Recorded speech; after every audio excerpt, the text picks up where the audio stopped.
Alright, I wanted to do a bit of a continuation from the last video that I did.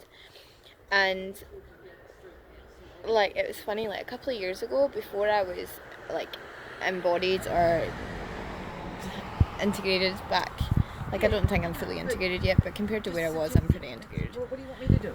from where I was. And my twin said to me at the time, in relation to his partner, he was like,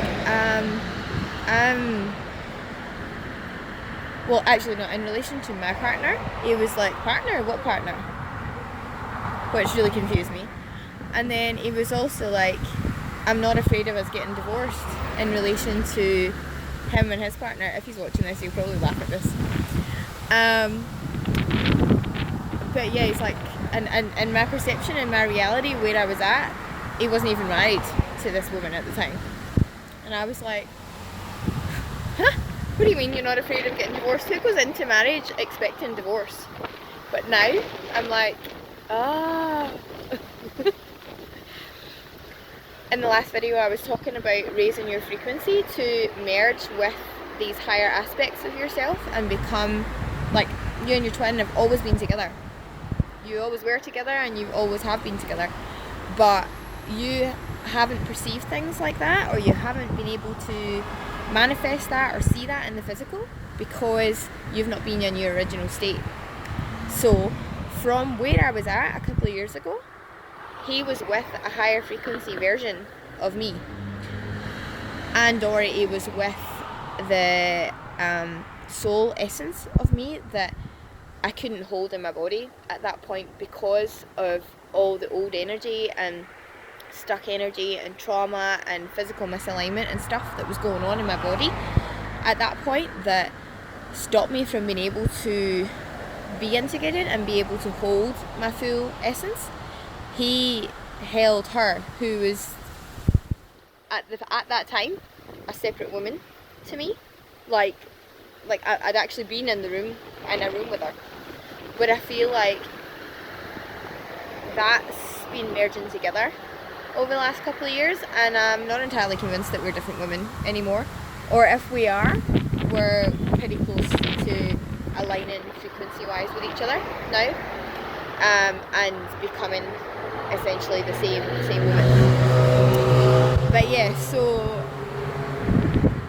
yeah, like if you're perceiving them to be with someone else, or that it's aspects of you that you're not holding with yourself at the moment, with the physical version of you that you identify yourself to be in, you're split off from these parts that you see him with, or different aspects of him with. Also, I mentioned in the last video about the unavailable man. I want to just add a little bit more to that and talk about, like I mentioned, the emotionally unavailable man, which I didn't really explain in the last video. Most of what I said after saying that was in relation to the physical unavailable man. But emotionally, I think often if your partner is physically available to you, in the sense of that they're not with anyone else, then if you're not together, it could be to do with being emotionally unavailable on the same frequency. So, for example, I think if they're physically available to you, like I think this is actually often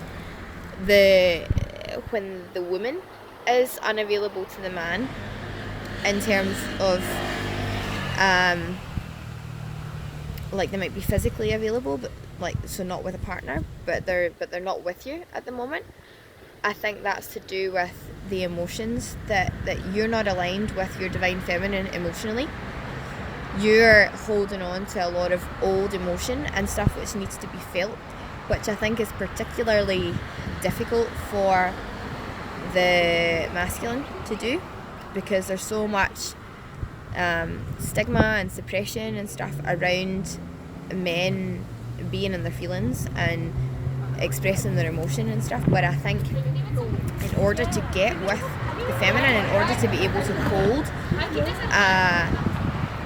a physical relationship with the feminine, the the masculine has to express their emotion and has to align with their divine feminine in an emotional sense. It's not just about aligning with her in a physical sense. It's about being emotionally clear of past baggage and wounded energy and all that. And so I think if you're going through periods of absence from seeing them, or they're sort of sporadic physically in your life, it might be time to look at your emotional alignment with your truth, which also could be affected by your physical alignment. Like, I think the physical alignment can affect your ability to hold your spiritual essence, but I think it can also affect your ability to be able to purge emotionally. So if you're not able to get emotion out, it could be to do with being right physically in your body, or being on a high enough frequency to hold the space required in your body to be able to express that emotion. So yes, I just wanted to say that from the flip side as well. I find that it's often the feminine that's experiencing the unavailable man in a physical sense, like the feminine as in the female vessel that experiences the unavailable man in a physical sense. But I think the male body can often experience the woman as being somewhat emotionally unavailable, or sort of physically available in the sense of not having another partner, but not with them for some reason, and they don't understand why, or sorry, it's a bit windy, I hope you can hear me. They don't understand why or how to fix it. And I want to suggest that it could be about like needing an emotional purge, needing to be able to get some emotional energy out, or feminine energy expressed, to then be able to align with a more purer divine frequency in the feminine. Alright, so I'm going to go rambled on a little bit, and it's also kind of windy here, so it's going to probably affect you being able to hear me. So yeah, stay tuned.